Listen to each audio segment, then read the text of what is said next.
Hello बच्चों, कैसे हो बच्चों। ह्यूमन रिप्रोडक्टिव सिस्टम आपका चैप्टर 3 ह्यूमन रिप्रोडक्शन है, मानव जनन। उसमें ह्यूमन रिप्रोडक्टिव सिस्टम के बारे में आज हम चर्चा करेंगे। उसके पहले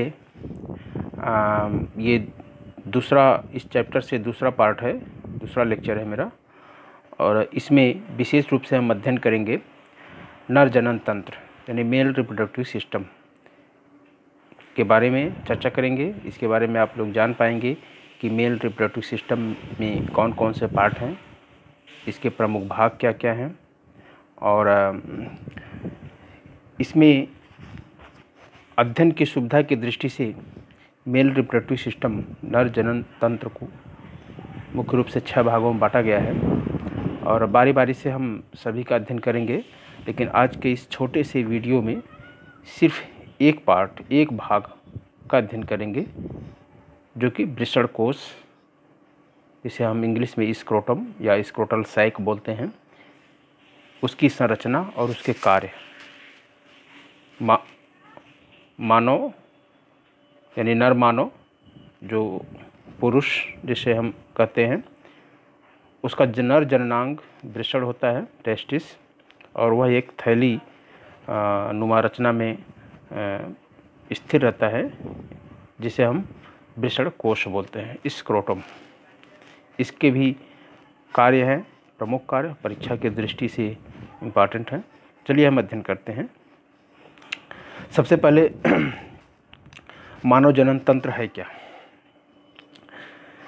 बच्चों, जैसा कि आप जानते हो कि मानव सर्वोच्च विकसित प्राणी है इस धरती पर, और अनेक कशेरुकों जो वर्टिब्रेट प्राणी हैं उसी की तरह मानव भी एक लिंगी प्राणी है। एक लिंगी मतलब एक शरीर में एक लिंग, यानी नर जनन लिंग अथवा मादा जनन लिंग। तो एक लिंगी ये नर मानव अर्थात पुरुष का शरीर अलग और स्त्री यानी महिला का शरीर अलग, उसमें अलग अलग जननांग होते हैं। और आप लोग जानते हैं कि जो जननांग के लक्षण होते हैं, उनके जननांगों के लक्षण जैसे कि टेस्टिस यानी कि वृषण नर पुरुष, नर अर्थात पुरुष में पाया जाता है, और मादा जननांग ओवरी जिसे अंडाशय बोलते हैं, वो महिला में होता है। इसके अलावा कई जो है गैर लैंगिक लक्षण होते हैं, उनमें भी इनमें अंतर होता है, जिसे हम लैंगिक द्विरूपता कहते हैं, सेक्सुअल डायमॉर्फिज्म। सेक्सुअल डायमॉर्फिज्म का मतलब ये हुआ कि नर और मादा में अलग अलग लक्षण का विद्यमान होना। अलग अलग लक्षण दूर से ही देखने पर आप पहचान जाते हैं कि ये नर है, ये मादा है, यानी कि पुरुष है और ये महिला है। जैसे स्त्रियों में पुरुषों जैसे दाढ़ी मोछ नहीं होती हैं, ठीक है। पुरुषों में दाढ़ी और मोछ पाया जाता है, लेकिन स्त्रियों में नहीं होता है, ठीक है। पुरुषों के वक्ष पर बाल बहुत होते हैं, लेकिन स्त्रियों के वक्ष पर बाल नहीं होते हैं। पुरुषों में दुग्ध ग्रंथियाँ जो मेमोरी ग्लैंड हैं वो होती तो हैं, लेकिन सक्रिय नहीं होती, और स्त्रियों जैसे स्तन का विकास नहीं होता। इसके अलावा स्त्रियों में नितंब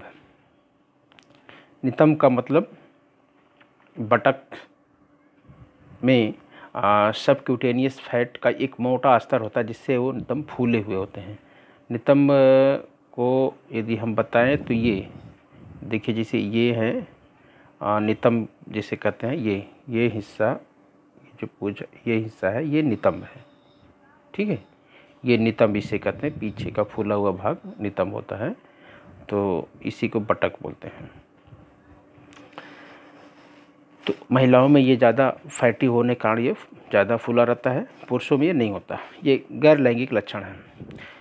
और इसके अलावा आप लोग जानते हैं कि पुरुषों की आवाज़ मोटी होती है, ज़्यादा उद्यमशील होती है, यानी कि ज़्यादा आवाज़ ज़्यादा देर तक कर सकते हैं, और महिलाओं की आवाज़ पतली होती है। अब आ जाइए नर जनन तंत्र या पुरुष जनन तंत्र है क्या, जिसे हम इंग्लिश में मेल रिप्रोडक्टिव सिस्टम बोलते हैं। बच्चों ये अच्छी तरह आप लोग जानते हैं, हाई स्कूल में भी पढ़ा होगा कि पुरुषों में जो नर जनन अंग है, प्रमुख नर जनन अंग, वो वृषण होता है। वो एक जोड़ी यानी कि 2 होते हैं। इसके अलावा जो इनके और सहायक जननांग हैं, जिसे हम एक्सेसरी रिप्रोडक्टिव ऑर्गन बोलते हैं, वो उनको हम अध्ययन की सुविधा से 6 भागों में बांट देते हैं। वो प्रमुख 6 भाग हैं। आप लोग देखिए, एक वृषण कोश पहला, जिसे हम स्क्रोटम या स्क्रोटल सैक कहते हैं। दूसरा है वृषण टेस्टिस। यह टेस्टिस, इसी वृषण कोश, एक थैली में रचना होती है, उसी में ये टेस्टिस रहता है। ये एक जोड़ी होता है। अधिवृषण, तीसरा अधिवृषण एपिडाइडमिस। ये हर वृषण यानी दोनों वृषण के ऊपर क्वाइल्ड ट्यूब टाइप की होती है, जिसे हम एपिडाइडमिस अधिवृषण बोलते हैं। जाहिर सी बात है कि 1-2 वृषण होते हैं तो दोनों पर ये एपिडाइडमिस होते हैं, इसलिए ये भी जोड़ी होते हैं। उसके बाद चौथा है नरजनन वाहिनियाँ या शुक्रवाहिनियाँ, जिसे हम वास डिफरेंस बोलते हैं। ठीक है। 5वां है मूत्रमार्ग, जिसे हम यूरेथ्रा बोलते हैं, और शिश्न, जिसे हम पेनिस कहते हैं। 6वां है सहायक जनन ग्रंथियाँ। ये बहुत इंपॉर्टेंट है परीक्षा की दृष्टि से।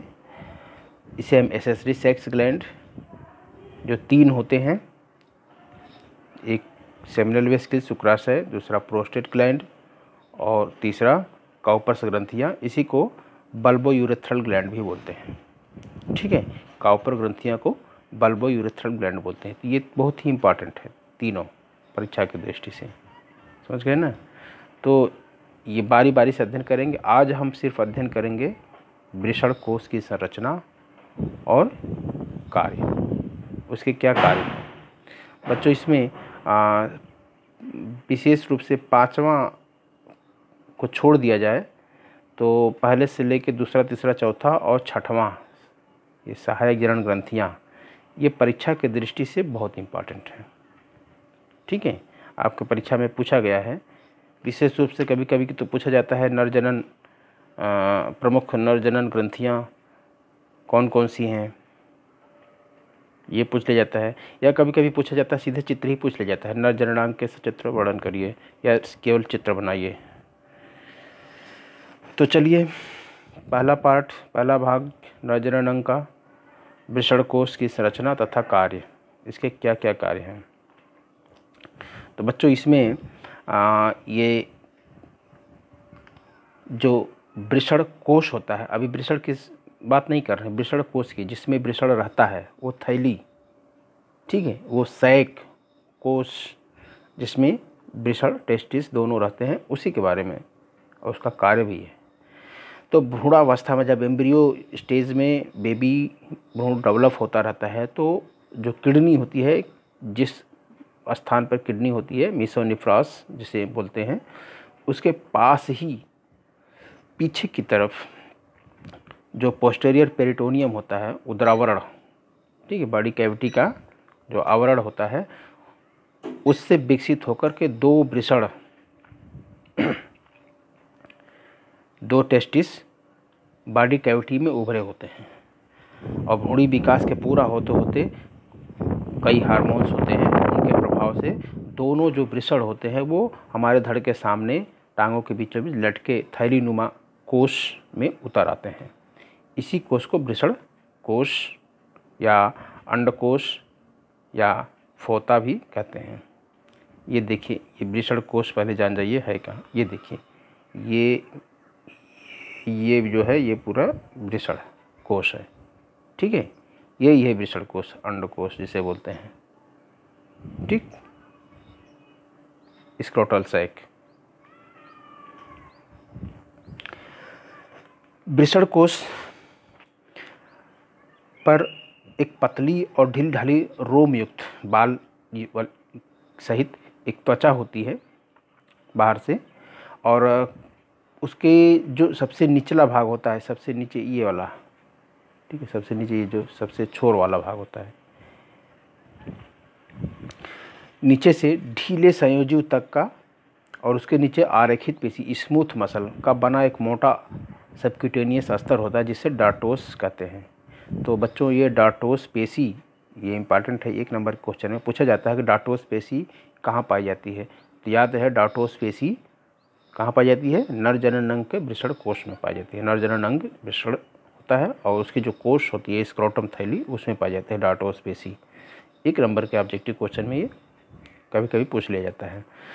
तो ये देखिए बाहर वाली सबसे आउटर लेयर जो होती है, ठीक है, ये होती है पतली, ठीक है, ढीले संयोजी ऊतक का, और उसके नीचे यानी कि उसके अंदर जो थोड़ी सी उसके ये वाली, ये ऊपर वाली जो होती है वही होती है आरेखित स्मूथ मसल की बनी मोटी। इस मसल 3 प्रकार के होते हैं, आगे फिर बता दिया जाएगा, वैसे पढ़ा दिया गया है। तो स्मूथ मसल की मोटी फैटी एक अस्तर होती है जिसे हम डार्टोस पेशी बोलते हैं, ठीक है। ये ध्यान रहे कि जो ये पतली होती है ये त्वचा, ये पूरे कवर नहीं करती है, ठीक है, लेकिन जो डार्टोस पेशी होती है वो पूरा का पूरा कवर करती है टेस्टिस को। अब वृषण कोश के अंदर बीचों बीच स्थित एक अंडकोश विभाजक स्क्रोटल सेप्टम होता है। ये इस तरह से देखिए, ये स्क्रोटल सेप्टम, ये देखिए, ये हो गया टेस्टिस, एक टेस्टिस इधर, एक टेस्टिस इधर, ठीक है। यहाँ पर देखिए ये सेप्टा, ये जो है कि सेप्टा बीचों बीच एक इधर बांट दिया, एक इधर बांट दिया, ठीक। अब आ जाइए इधर। तो अंडकोश विभाजन एक सेप्टा होता है, कोश को दाएं बाएं 2 भागों में बांट देता है। प्रत्येक अर्धभाग में एक वृषण एक टेस्टिस होता है।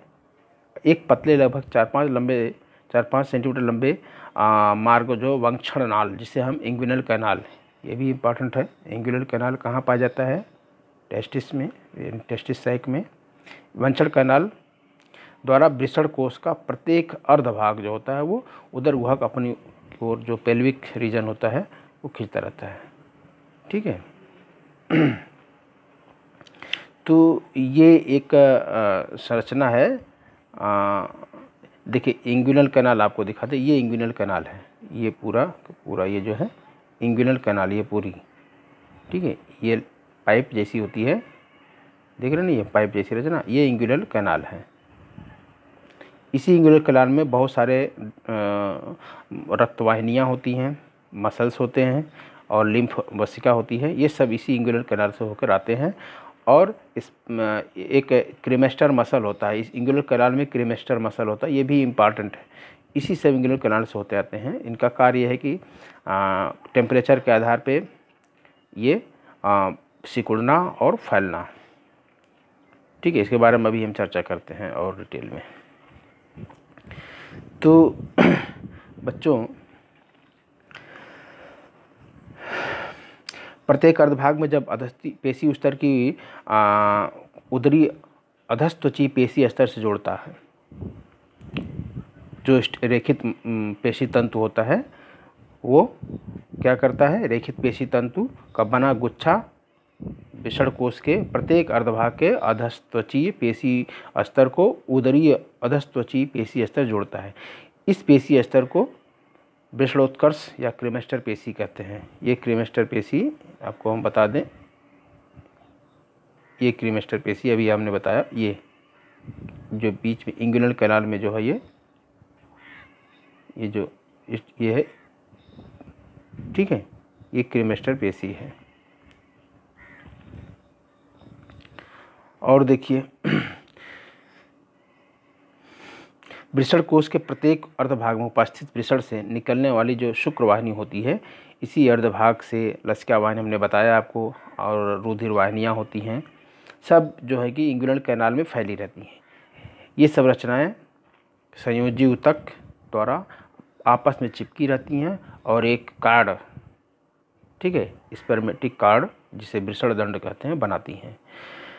वृषण का, अब बच्चों ये इम्पॉर्टेंट लाइन, ठीक है, ये इतना इम्पॉर्टेंट है,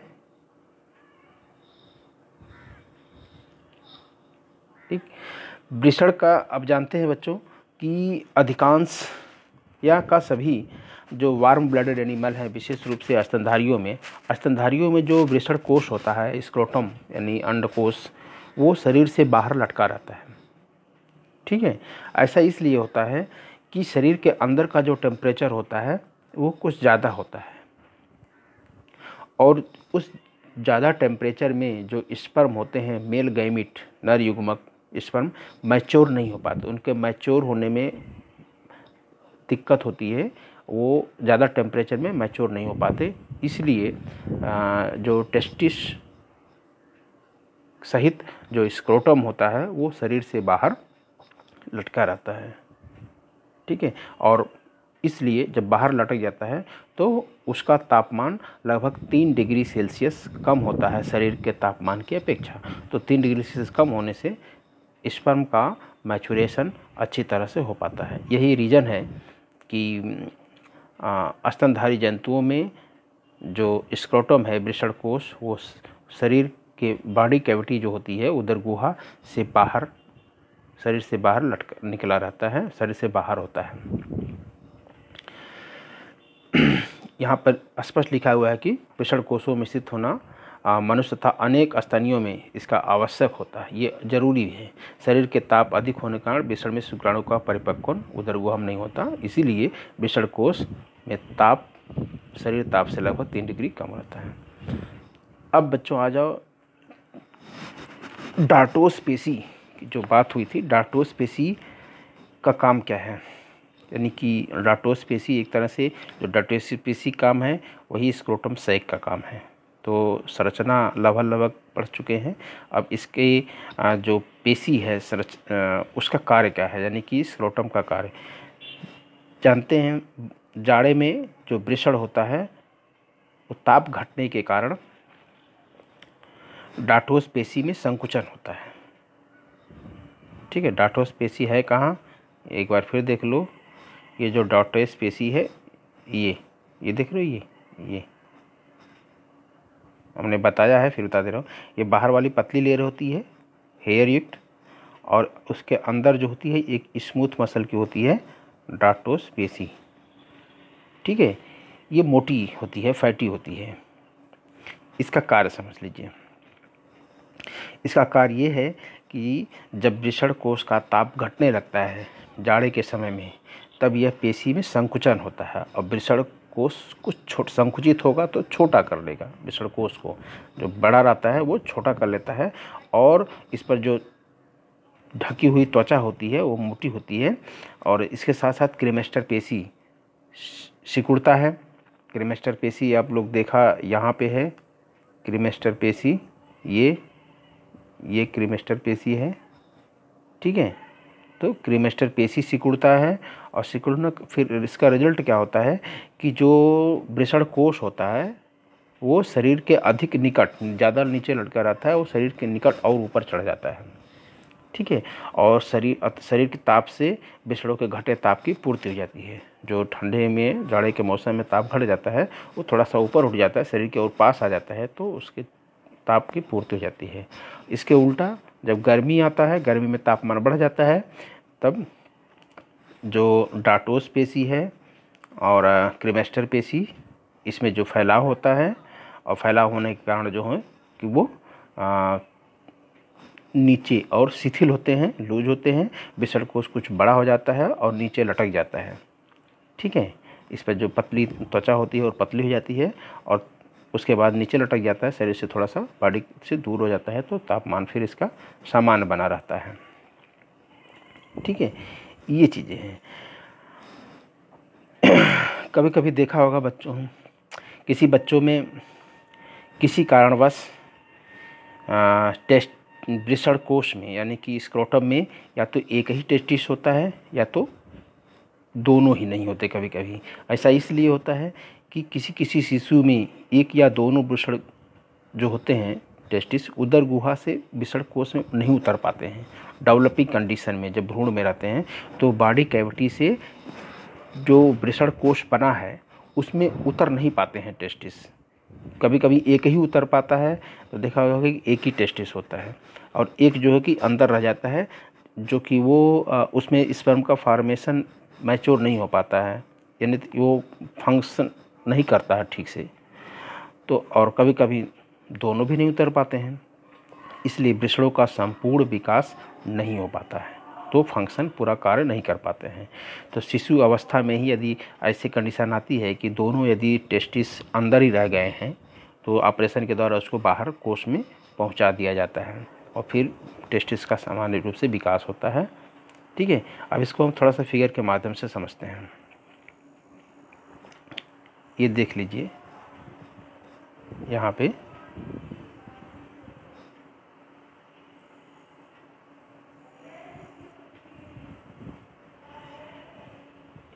ये हो गया यूरिनरी ब्लैडर। ठीक है, जो तीनों ग्लैंड हैं, तीनों ग्लैंड देख लीजिए। एक है सेमिनल वेसिकल, ये सफ़ेद सा, प्रोस्टेट ग्रंथि, ये पूरा प्रोस्टेट ग्रंथि हो गया। ठीक है, और बल्बो यूरेथ्रल या कॉपर ग्लैंडिया, ये हो गए तीनों ग्रंथियाँ, ये इम्पॉर्टेंट है। ठीक, डार्टोस पेशी ये है अंदर वाली, बाहर वाली तो स्क्रोटम साइ की पतली लेयर होती है। ये टेस्टिस है, ठीक है, जिसमें स्पर्म का फॉर्मेशन होता है। ये ऊपर जो है ये है एपिडाइडमिस। ठीक है, ये जो सफ़ेद वाला देख रहे हैं ये पूरा ये एपिडाइडमिस है। ठीक है, स्पर्मेटिक कार्ड देख रहे हैं, ये स्पर्मेटिक कार्ड सफ़ेद वाला है। यहाँ से इंग्विनल कैनाल, ये इंग्विनल कैनाल रहता है, पूरा ऊपर चला जाता है। ठीक है, इजैकुलेटरी डक्ट ये है, ये चीज़ें हैं। ठीक है, इसमें ये जो टेस्टिस को कवर करने के लिए दो लेयर होती है। एक होती है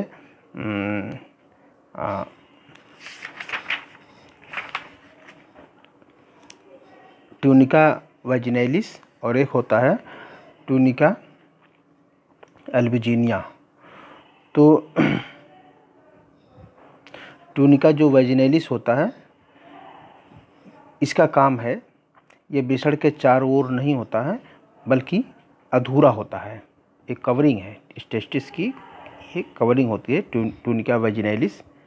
याद रहे, ट्यूनिका वैजिनैलिस टेस्टिस का कवरिंग है, आउटर आवरण है, लेकिन ये अधूरा घेरे रहता है, पूरा नहीं घेरे रहता।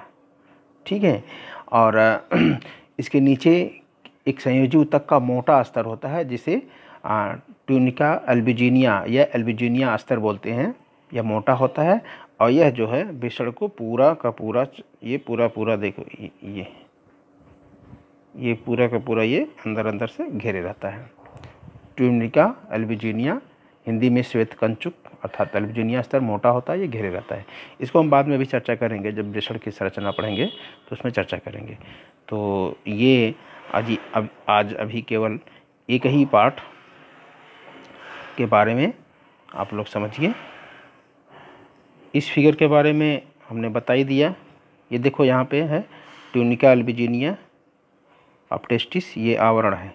ठीक है, ये ट्यूनिका एल्बुजिनिया जो आवरण है, ये पूरा का पूरा ये चारों ओर से घेरे रहता है, पूरा और रहता है।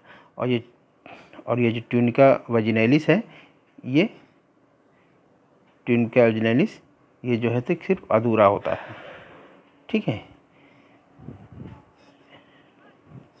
तो ये रहा नर जननांग वृषण कोश, नर जननांग वृषण का एक कोश, इसके बारे में आप लोग समझ गए होंगे। बाकी अगला पार्ट अगले पार्ट में वृषण की संरचना। ओके।